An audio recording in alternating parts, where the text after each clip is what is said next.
Hi, I'm Jim Clements, Scoutmaster Troop 727, and I'm here to talk about sleep systems. When you're camping and backpacking, it's very important that your sleep system is comfortable for you. Nothing worse than having to get up after a poor night's sleep and then end up going on another 5, 10, 15-mile trek. So getting a good night's sleep is very important. Some of the things we're going to cover here, we're going to cover selection of sleeping bags. But before we get to that, let's talk about some of the things that can make you more comfortable in your sleeping bag. Here we have a lot of items. One of the ones that I like to first talk about is a pillow. So, a couple things. These are backpack pillows. Pretty light. It's not your pillow from home. This one here is a Kelty, and what it does is it's already inflated. It comes in a little stuff sack. Pull it out. You have your pillow. Rolls up. You use that in your sleeping bag. Now, some of the things you can use as a pillow is a sweatshirt or some clothing.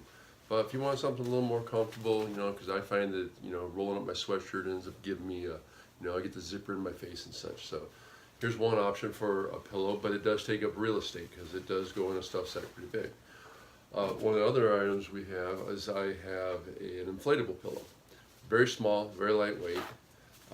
Comes in a stuff sack as well, but it takes up little real estate in your pack, and it blows up pretty good size. So it'll get up to about the size of that Kelty I just showed you, and it allows you to have a decent night's sleep, and it's adjustable as you can let air in or put air in or let air out.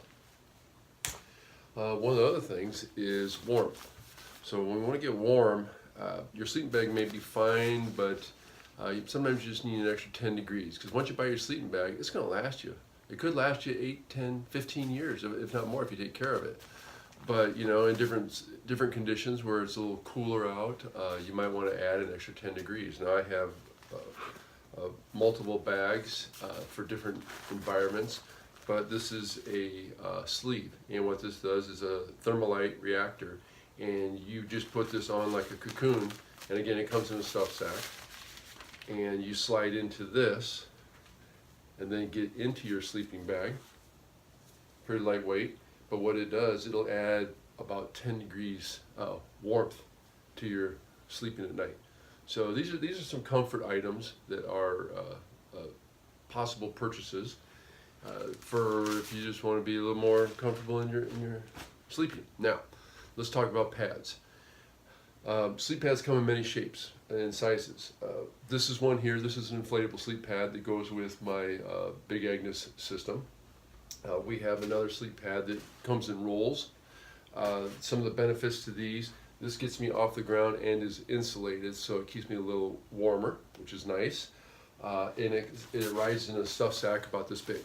So it does add some weight to it. So it is a little heavy.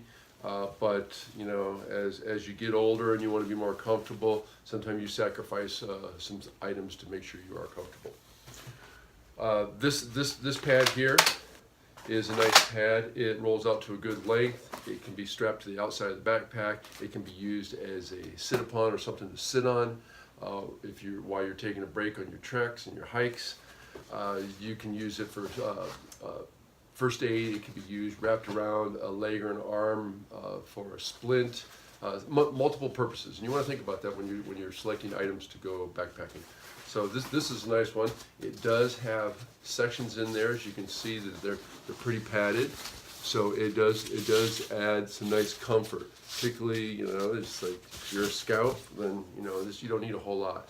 Now, there was some pads that we had used for a while. You can see that's pretty thin. It just makes it so you can't feel the dirt, more or less.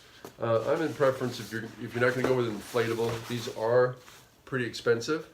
This is less expensive, but there's compromises. So you just have to make that decision on how you want to do that. What you do. Okay, so let's move on to sleeping bags. The one part that's very important. There are so many sleeping bags, and let me talk about the idea. You have mummy bags, which fit you tight and keep you pretty warm, and then you have the rectangle type bags where they're open in the top, much like the shape of this, and they're all for different uses. Now, when selecting a bag, you want to select one that's the right size, and identify that what is it rated for. The rating, say it's a 15-degree bag or a 40-degree bag. What that means is that the bag is rated to keep you alive at that temperature. If it gets to 40 degrees and you're in a 40-degree bag, you're going to be cold. Uh, it's just how it is. So you have to be prepared for that. You never go to bed with your same clothes you wore all day, because they have moisture in them from the day, and then that moisture is going to get you cold. So you always want to change your clothes. There's other things to get warm. So you can go to our website and they'll tell you how to sleep warm at night. But selecting the right bag is very important. Now, for some of you smaller scouts, you know you're going to grow. You don't need to go buy a child's bag. Go ahead and buy a small adult's bag, depending on how your family growth is. But if it's too long for you now, you'll grow into it. You just fold the bottom over, because your body is what keeps you warm. When you get into a bag, in between the material, your body reflects heat. That's what's getting you warm. Throwing more blankets and stuff just doesn't do it. It's about the reflections, about you putting off body heat and it coming back inside the bag. So you're filling that cavity. The larger the cavity to fill, the longer it takes to get warm, the cooler it is. So if you're shorter, just flip the bottom of your bag over and only fill up what you need to fill up with your own body heat. All right, so let's get into some bags. This is my Big Agnes bag. This is my 40-degree bag. What makes this unique is you can see that it is a square top bag. It allows a drawstring, so I can draw it and tighten it up around my neck. It has a pillow compartment, so I can stuff some clothes into it, or I can put one of my pillows in it, so it doesn't, I don't lose it in the middle of the night. Now, what's unique about the Big Agnes system is that it has an opening in the back. There's insulation in the front, but the back is very thin. What we do is we slide my pad into my sleeping bag. So when I'm in my sleeping bag, I'll never roll off my pad. I'm always on my pad, in my bag, in my tent, or on the ground. So that's an advantage, and then it is a disadvantage. When I get into my other Big Agnes bag, which is a 15-degree bag, it's more mummy shape, and if I pull it around my face, I can't really roll over too well and just roll on my bag, because it's attached to my system. So positives and negatives. My recommendation for all my scouts is to get about a 0-degree bag, because if it's summertime, you open it up and just lay on it. If it's wintertime, you're at 0 degrees, it's very comfortable. But those are choices you'll have to make. Here is another bag. Now, while I'm pulling this out, this is how you store your bags. Something in a loose bag. You don't keep them compressed like this, because if you compress it like this and you store it, the filters and the filaments and such get compressed, and they will not warm you as well and do what they're supposed to do. So you always want to keep them in a cool, dry place in a large bag and keep them dry. So let's talk about this real quick, since I have it in my hand.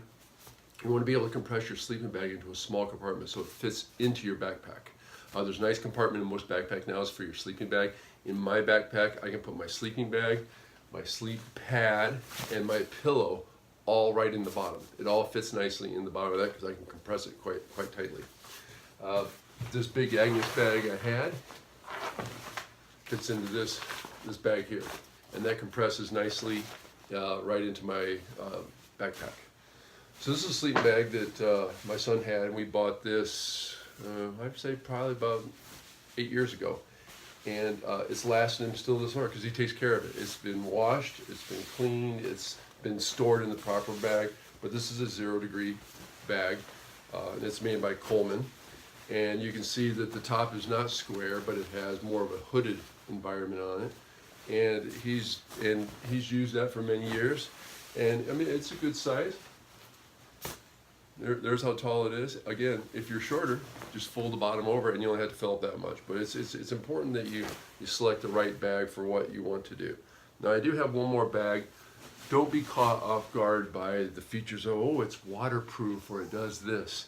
You have to think about how you're going to carry it. And this is a great waterproof sleeping bag. And it's a mummy style bag, as you can see. It's very thick and very warm, and it is truly waterproof. It will not let any water in. But try to compress this baby into its stuff sack, which is this bag here, and it is no fun. And it is quite heavy as well. So you got to think about your weight. You think about what you have to carry as a complete system, whether you're going to carry a pillow, a sleep pad and your sleeping bag and your insert. Are you going to constantly use your 0 degree bag, which I highly recommend a very low degree bag just for versatility? And you know, how's it going to fit in your system? So that's pretty much how to all the things about bags and sleep systems. If you got any questions, feel free to give me a call. Have a great day.